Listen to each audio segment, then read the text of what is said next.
Welcome back to the show, guys. I'm Ethan, along with Jude Doherty, Caleb Brewer, and Luke Kowinski here. And we're going to be talking about creationism versus evolutionism. A pretty diverse and divisive topic, but still quite a very interesting one. So let's begin.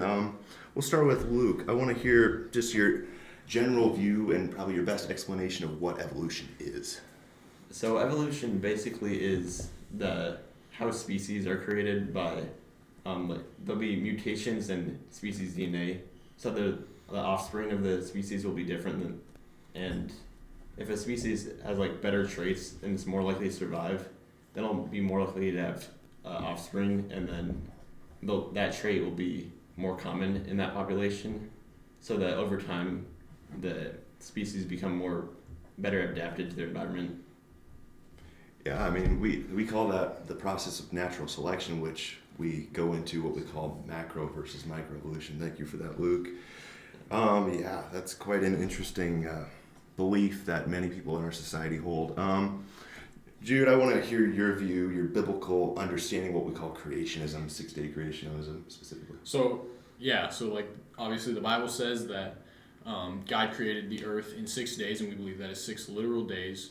So 6 24-hour periods where he created everything. And so he started with creating just light, and then he ended with creating man. And so in those 6 days he created everything that came about. And so there was no big bang as some people believe, but it was just first there was God. Well, God has always been. He's always existed, and then he created everything in 6 days. Yeah, that's what we Christians would hold to as the book of Genesis teaches. I want to go quick to my friend Caleb Brewer here. Yeah, we talked about why is that biblically true? I mean, could you speak specifically on to like language of like days and evening and? Yeah, so the Bible breaks it down pretty clearly that on day one, God created light, and then on day 2, he separated the waters from the heavens, and then day 3, he formed the planet, and he formed all of the living organisms, like plant life on there, and then the 4th day, he created the solar systems. On the 5th day, he created all the sea creatures, all of the birds of the skies, and on the 6th day, he created everything that lives on the earth as we know them. Yeah, no, it's very good. And when we read the biblical text, I probably should just take a look at that. Like on the 5th day, he says, "Let the earth bring forth living." This is actually the 6th day, living creatures after their kind, cattle and creeping things and beasts of the earth after their kind. God made the beasts of the earth after their kind, and the cattle after their kind. And God saw that it was good. And then God created man, and then God saw that all that he made, and behold, it was very good. And there was evening and there was morning the 6th day. So a big issue in what we call the creationism is a lot of people will argue, well, those days, how do we know those were 24-hour literal days? Well, I mean, it actually, the text says right after every single day, there was morning and there was evening that day. So I think that's a pretty clear distinction about what the biblical text clearly says. So I'll go back to Jude on this one. Why is it not right for us? What does it have to do with our logical thinking when we don't believe in the literal 6 days? Yeah, and well, there's there's a lot of people out there who believe that the earth was created through a big bang or through some other evolutionary way where a couple particles collided and then exploded and caused everything in over billions of years, and eventually we've gotten here. But we believe that is clearly false. First off, that doesn't make any sense, because where does the matter even come from?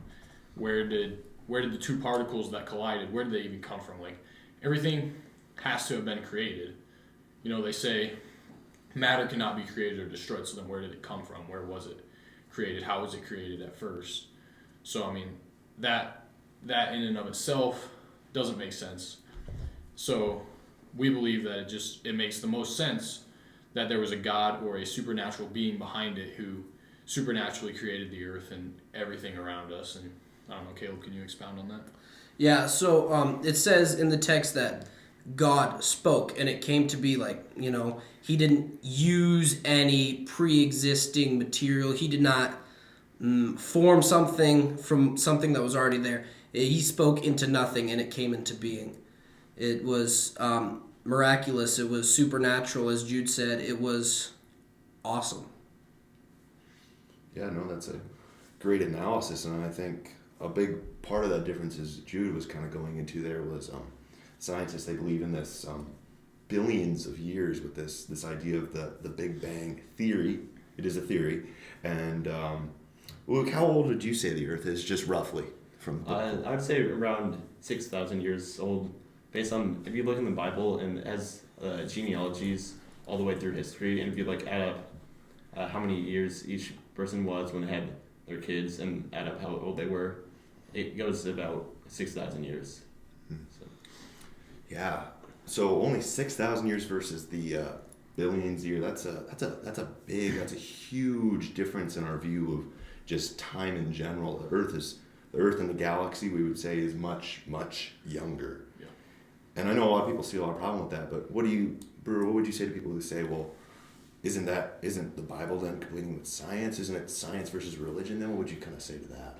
Well, obviously God is like outside of what we would normally say is physically possible because he's infinite, he's all powerful, he can do things which cannot be physically explained, which cannot be scientifically explained. He does the supernatural, and even science has disproven millions and millions of years because it's illogical.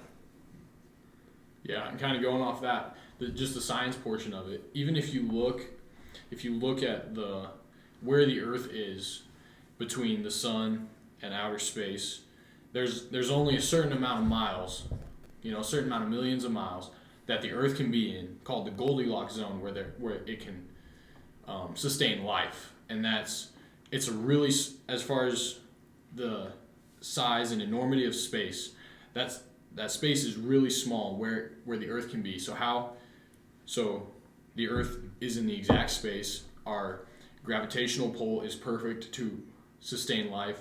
Everything is tuned perfectly to allow us to live here and allow the Earth to have life on it. That it just makes no sense because the chances are 1 in however many trillions upon trillions upon trillions that would happen. So there's no way that evolution could just happen to make that perfect fine tuning, I think is what they call it, that would get the Earth in the exact spot and everything exactly how. So there had to have been a creator. There's no way that it couldn't have been created somehow. To think that it would come from, all of these exact scenarios, that takes more faith than to believe that God created it. Yeah, exactly. Yes, because whether people will admit it or not, atheism is a faith. When you believe in what you call science, or what most people call historical science, see, I don't know if you guys are familiar with this, but there's the big distinction between what we call historical science and observational science.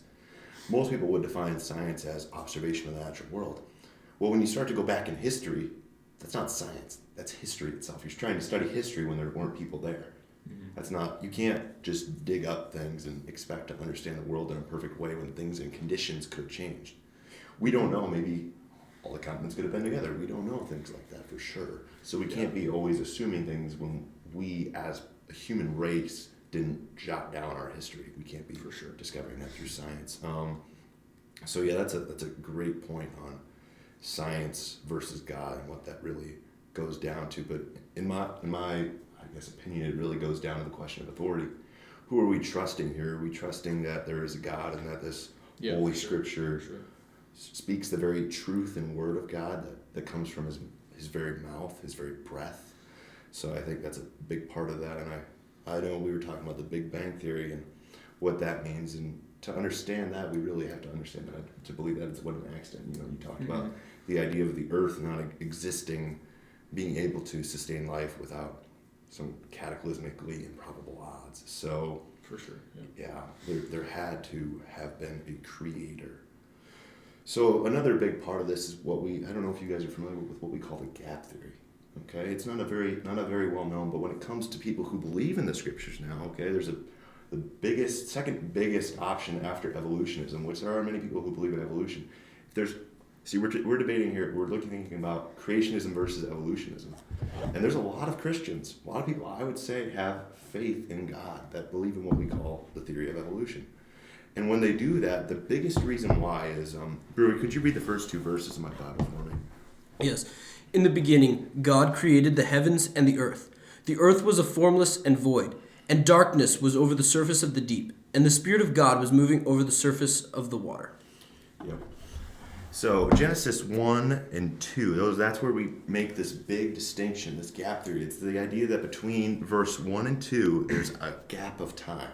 So the idea is first God created the heavens and the earth, and then the earth was formed and voidless. So what they're trying to argue is that God first created things, and then blank space of 1 billion years. That's why we have this big idea in science that the earth is billions of years old, and then God, many years after that, created humanity and the animals and the plants. So I don't know. I want to hear your guys' thoughts on that. Well, I think the biggest flaw in that theory is that you have death before sin. Because Adam and Eve were the first people to sin. They were the first creatures to rebel directly against God because they disobeyed the command to eat the fruit. And if you have death before sin, then the consequence of sin is meaningless. And it becomes more of just a natural part of life rather than something that we are accursed with. And if, we're not accursed with it, then Jesus' death and resurrection means nothing. It's worthless. I don't know if you want to expound upon that, Luke. Yeah, the problem is they're combining evolution with that doesn't have assumes everything in the Bible is wrong. So it's assuming it's looking at rock layers and they look like they take billions of years to be laid down. And it's assuming that the flood didn't happen. So you can't really combine something that assumes that the Bible didn't happen with the Bible and think that it makes sense. Yeah, for sure. I think either way, they say, yeah, he created, whatever, and then it took billions of years before he created the else, but there's still a God. So, we believe in literal 6-day creation. It says there's evening and there's morning every single day, but even if you try to use that, your argument's already falling apart because you're already conceding the fact that God created. So, Yeah, definitely. That was a pretty good argument, Brewer, about the idea of death. Without sin, there is no death. So how could natural selection happen between that gap of millions of years, and then humans develop, and then God maybe come in once again and create more things? So, yeah, that's a pretty divisive thing. Is you want to try to add in evolutionism and creationism when you're really just trying to change the scriptures. So, yeah. Well, on to our next question. When you guys hear of evolutionism, there's this distinction between what we call macroevolution and microevolution. And I don't know if you guys are probably pretty familiar with that. If anybody would want to open it up to the table, if anyone wants to kind of explain those two concepts. Yeah, so basically, macroevolution believes that every species that we have today started from one species, and like Jurassic change can happen over long periods of time. But because of the Bible, we don't believe that happened. But we have observed microevolution, the theory that species can change and adapt to their environments is true, and I believe that some small scale evolution can take place. Yeah, for sure. Noah had animals on the ark, and then they're all the animals that we have today. So Noah couldn't have every species of animal on the ark, so they had to evolve a little bit after they got off the ark to have such variety. But these changes, these aren't big species changes. These are just minute adaptations, right? Yeah. So. Yeah, you can go from a wild dog to a domesticated dog. You could have a few species of dogs, and then you get more species from that, just from where they live and how they adapt to their environment. Animals do change. That has been proven. So. We have so many breeds of dogs which look so different from each other, but that's from humans breeding them. But evolution can also have a similar process where species look different over time. Yeah, those are all great points. Yeah, we believe in microevolution. The idea that kinds is the word I would always use, is the idea that any type of cat can eventually develop over a period of time, yes, through natural selection, into a different kind of cat, or they could be domesticated or something like that. But yeah, that's a big issue in the scientific world, is they only have actually physically observed one species turn into another species. And might I remind you, it was bacteria turning into another type of bacteria. Because, of course, evolution, in their view, cannot be tracked over time. It has to happen over millions and millions of years, which takes into the assumption that the Earth is that many years old. So, once again, science is making an assumption where they don't have much evidence, especially when you have to look to something higher than yourself when it comes to creation. I want to go back a little bit to that theory of the Big Bang real quick, about how we were talking about how that just doesn't seem logically possible. How could that Big Bang happen? We already talked about how Big Bang is basically where dust particles in the air collided and made an explosion, and from that the universe is continuing to expand and create things. So I want to jump to one of you boys and kind of talk about how, once again, nothing can't. I'll let you guys answer. So back to what Jude was saying kind of earlier, he's like, we know that matter cannot be created or destroyed. So where did the matter come from? That's the big overarching question. If there is matter, where did the matter come from? Yeah, I mean, like, you got two dust particles that collide, then where did the rest of it come from? Because obviously there's more than two dust particles in our universe. So I think just the main issue is where did all this stuff come from? You know, there's no way that they say there was energy and whatnot, but it still had to come from somewhere. It couldn't have just come from nowhere. That is not even scientific. The scientists can't even prove that. So It also doesn't explain like where the laws of physics come from, like how the interactions between particles work. Like you can't have an explosion without physics, and there's nothing that would create that. The law of conservation of energy also comes into play here, because you have two particles colliding. They should release the same amount of energy that they collided with. Maybe, I don't know, it was a fusion reaction and they released excess energy, fine. But for it to keep expanding the way they claim it does, there is an energy deficit, and you cannot have that if it is to be within the laws of physics. Well, yeah, just the basic, the idea is, Jude talked about how they needed energy. Well, you can't have energy without matter, and you can't have matter without energy. I want to jump quickly once again to that verse. In the beginning, God created the heavens and the earth. The first book of the Bible, first verse, first chapter. In the beginning, there's time. God created the heavens. That would be space, and the earth. That'd be matter. Those three things have to come in coexistence at the same time. And to do that, for sure, you can't have a natural creation. For all things to be naturally created, we believe, and I would hope most logically thinking people would believe, that something supernatural, the great cause of all effects, have to come from something that is not of this nature. Yeah. So, if you have any concluding thoughts, otherwise, I think this has been a great episode, and I thank you for joining us.